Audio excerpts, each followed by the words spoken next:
At napakahalaga ng edukasyon. Ayan, from personal experience ko masasabi yan. Dahil ang pinakamaganda sa education, ang pinakamaganda sa may kaalaman ka, kahit ano pang mangyari sa buong buhay ninyo, pagkatapos na ninyo pag nagtapos na kayo, kahit ano pang mangyari, hindi na makukuha ang kaalaman ninyo sa inyo. Hindi malulusaw yan, hindi pwedeng nakawin yan, hindi pwedeng agawin yan, nasa inyo na yan. Ito na yung ating mga presidential scholar na, mga presidential scholar. At ito ay kasama dun sa, narinig ko pinapaliwanag sa orientation na ito yung pondo na binigay ng national government sa barangay. Kada barangay, nagbigay tayo ng 200,000. Ang request namin lang sa mga barangay officials ay yung 200,000, yung 100,000 gamitin para sa scholarship. Ito ngayon, kaya naman, sabi ko mamili kayo sa bawat barangay, mamili kayo ng 5. At bibigyan natin ng 100,000, tig 20,000 lahat para may 5 ang bawat barangay. And this is yun yung nakuha, yun ang ating ang naging presidential scholar. So, ang sabi nga namin, basta't mamili kayo as much as possible, yung malapit na magtapos, pero baka hindi matapos dahil for whatever reason, dahil walang pambayad, kaya naman magtrabaho, whatever reason, para naman yung mga medyo malapit na magka-diploma ay matulungan natin para naman makatapos kayo. Yung napakahalaga.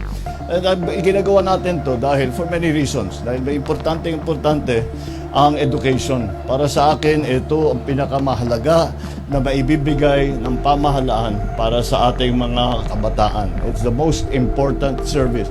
I believe, I have always been, ang aking prinsipyo na ang edukasyon ay hindi ito pribilehyo. Ang edukasyon ay karapatan ng ating mga kabataan. At importante na magpa-training tayo, papaganda natin ang training ng ating mga kabataan para sa sarili ninyo, para sa mga buhay ninyo, para sa pamilya ninyo, para sa community ninyo, ay makakabuti itong makatapos man lang kayo o makapag-aral kayo ng mabuti, makapag-training kayo. At kasama na rin doon yung pagkikilala. Alam mo naman, kaming nandito nakaupo ngayon, hindi naman kami ang nandyan forever. Kaya darating ang oras na kayo na, mga kabataan, kayo na mga leader ng Pilipinas. Hindi lang sa gobyerno, pero sa gobyerno, sa negosyo, kung ano-ano sa lahat ng sektor.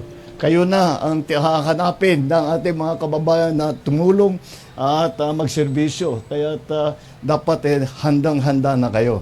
So, ang simple lang naman ang i-advise ko sa inyo, no? Talagang pakinabangan ninyo na mabuti itong pagkakataon na ito at napakahalaga ng edukasyon. Ayan, from personal experience ko masasabi yan.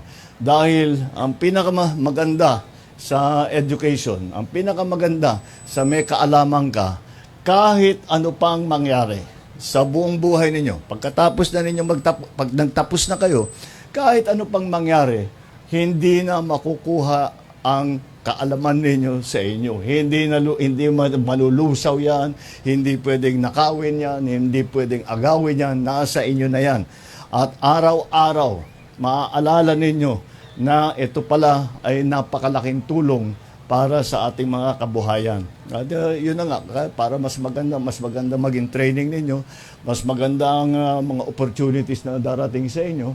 And kagaya ng sabi ko, mapapaganda ang buhay ninyo, pamilya ninyo, community ninyo, and in that way, yung buong Pilipinas. Kasi hindi lang naman dito ang aming ginawa na ganyan. Sa buong Pilipinas, we have 42,000 plus barangays in the whole Philippines.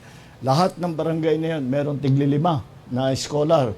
At sa first year pa lang, 210,000 plus na ang ating matutulungan na scholar makapagtapos, napakalaking bagay. So, take advantage dito sa pagkakataon na ito.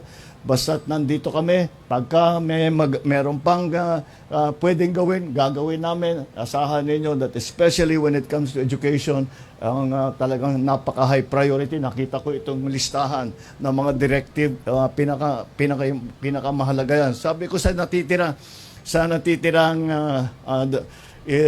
panahon ko bilang Pangulo, ang talagang magiging priority ko is education para pagandahin ang educational system. Kaya nagtatayo tayo ng silid-aralan, nagbibigay tayo ng mga gamit, mga computer, lahat ng mga eskwelahan, binibigyan natin ng Starlink para may internet, at lahat ng mga bagay-bagay, pati yung mga libro na bago na.